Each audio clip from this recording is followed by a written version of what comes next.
To front war यह सिर्फ एक थ्योरी नहीं है बल्कि आज की ग्राउंड रियलिटी बन चुकी है। इंडिया का नॉर्थ ईस्ट बॉर्डर जहां चाइना के साथ बॉर्डर डिस्प्यूट है, वही चाइना जिसके साथ 1962 में भारत एक पूरी जंग लड़ चुका है, और दूसरी तरफ है वेस्टर्न बॉर्डर जो पाकिस्तान से लगता है, जिसके खिलाफ भारत पहले ही एक दो नहीं बल्कि 4 जंग लड़ चुका है। बट इंडिया का नेक्स्ट वॉर शायद टू फ्रंट वॉर होगा। मतलब नेक्स्ट टाइम इंडिया को पाकिस्तान और चाइना दोनों को एक साथ एक ही टाइम पर वॉर करना पड़ सकता है, जो कि इंडिया के लिए वर्स्ट केस सिनेरियो है। और इसकी पॉसिबिलिटी इतनी ज्यादा है कि आज हमारे मिलिट्री जनरल भी इस टू फ्रंट वॉर की वार्निंग ओपनली दे रहे हैं। एंड इस टू फ्रंट वॉर का प्रैक्टिकल एग्जांपल मिला ऑपरेशन सिंदूर के दौरान। ऑपरेशन सिंदूर जो भारत ने पाकिस्तान के अगेंस्ट किया था, यह ऑपरेशन पहलगाम टेरर अटैक का रिटेलिएशन था। इस ऑपरेशन में इंडियन एयरफोर्स ने सिर्फ पाकिस्तान के टेरर कैंप ही नहीं बल्कि उनकी मिलिट्री एयर बेसेस को भी टारगेट करके डिस्ट्रॉय कर दिया। लेकिन इस ऑपरेशन के बाद एक क्रिटिकल डिटेल सामने आया। चाइना पाकिस्तान को लाइव सैटेलाइट इनपुट दे रहा था, और सिर्फ सैटेलाइट इनपुट ही नहीं बल्कि इंडियन ट्रूप्स के मूवमेंट का भी इंफॉर्मेशन चाइना पाकिस्तान को दे रहा था। इससे यह तो क्लियर होता है कि पाकिस्तान और चाइना का मिलिट्री पार्टनरशिप काफी डीप हो चुका है। चाइना न सिर्फ पाकिस्तान को एडवांस वेपन सप्लाई कर रहा है बल्कि पाकिस्तान को इंडिया के अगेंस्ट स्ट्रेटेजिकली प्रिपेयर भी कर रहा है।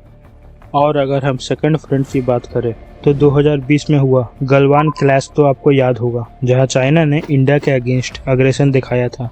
और यह सिर्फ एक या दो इंसिडेंट नहीं है। गलवान हो या डोकलाम, चाइना कंटिन्यू बॉर्डर पर इंडिया के खिलाफ अग्रेशन दिखाता रहा है। नाउ अगर आप यह सोच रहे हैं कि what's the Indian plan against this two front war, well जी हाँ, इंडियन मिलिट्री के पास टू फ्रंट वॉर के लिए एक सॉलिड प्लान है जिसके 3 मेन प्रिंसिपल हैं। फर्स्ट प्रिंसिपल है primary and secondary front concept. अगर दोनों फ्रंट पाकिस्तान और चाइना एक साथ एक्टिव होता है तो इंडियन मिलिट्री एक फ्रंट को प्राइमरी मानेगी जहां ऑफेंसिव एक्शन लिया जाएगा, और दूसरा फ्रंट को सेकेंडरी ट्रीट किया जाएगा जहां डिफेंसिव पोजीशन मेंटेन की जाएगी। सेकेंड प्रिंसिपल है रैपिड फोर्स मोबिलिटी। इंडिया अपनी मिलिट्री इंफ्रास्ट्रक्चर को एक्टिवली अपग्रेड कर रहा है, रोड, ब्रिज, एयर स्ट्रिप्स, ताकि टू फ्रंट वॉर सिनेरियो में ट्रूप्स को क्विकली मोबिलाइज किया जा सके।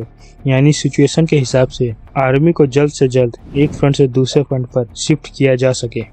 And the third one is no territory loss policy. Indian government का स्टैंड बिल्कुल क्लियर है, किसी भी कीमत में देश की 1 इंच भी जमीन नहीं जानी चाहिए। इसीलिए इंडियन मिलिट्री हर ऑपरेशन में यह इंश्योर करेगी कि भारत की टेरिटोरियल इंटीग्रिटी पूरी तरह से मेंटेन रहे।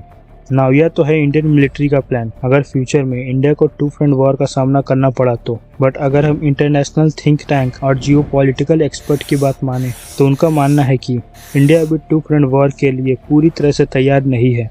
उनका कहना है कि इंडिया टू फ्रंट वॉर के थ्रेट को सीरियसली ले रहा है, जो कि एक पॉजिटिव बात है। लेकिन एज ऑफ नाउ इंडिया इस पोजीशन में नहीं है कि वह पाकिस्तान और चाइना दोनों के साथ एक ही टाइम पर फुल स्केल वॉर लड़ सके। एक्सपर्ट ने कई कंसर्न रेज किए हैं, लेकिन 3 मेन पॉइंट जो कि इम्पोर्टेंट है। फर्स्ट है लैक ऑफ रिसोर्सेज। एक्सपर्ट का कहना है कि अगर फुल स्केल वॉर होता है तो इंडिया लंबे समय तक सस्टेन नहीं कर पाएगा, क्योंकि मॉडर्न वॉरफेयर में एयरफोर्स का रोल क्रिटिकल होता है और इंडियन एयरफोर्स के पास फाइटर एयरक्राफ्ट की शॉर्टेज है, जो टू फ्रंट वॉर के लिए एक बड़ी वीकनेस है। सेकंड है डिक्लाइन डिफेंस बजट। नाउ अगर हम देखें तो इंडियन मिलिट्री का डिफेंस बजट अमाउंट का टर्म में तो लगातार बढ़ रहा है, लेकिन in terms of GDP percentage तो 2020 के बाद से यह लगातार गिरता जा रहा है।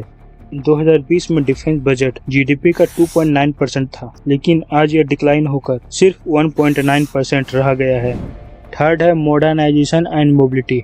नाउ इट्स ट्रू कि सीडीएस बिपिन रावत की लीडरशिप के बाद मॉडर्नाइजेशन को फास्ट ट्रैक किया गया। इंडिजीनियस वेपन्स, जॉइंट कमांड और बेटर मोबिलिटी इंफ्रास्ट्रक्चर को काफ़ी इम्प्रूव किया गया है, जो आज भी कंटिन्यू हो रहा है। लेकिन एक्सपर्ट का कहना है कि यह सब कुछ इन प्रोसेस है, but two front war scenario के लिए यह अभी भी रेडी नहीं है। तो यह तक कुछ मेन कंसर्न जो जियोपॉलिटिकल एक्सपर्ट रेज कर रहे हैं, और लॉजिकली यह पॉइंट काफ़ी वैलिड भी लगते हैं। लेकिन यह भी सच है कि इंडिया अपनी मिलिट्री वीकनेसेस को एक्टिवली रिमूव कर रहा है, और साथ ही दूसरे देशों पर अपनी डिफेंस डिपेंडेंसी को भी कम कर रहा है। तो आपको क्या लगता है, क्या 2030 तक India truly two front war के लिए रेडी हो पाएगा? Comment your thoughts and subscribe the channel.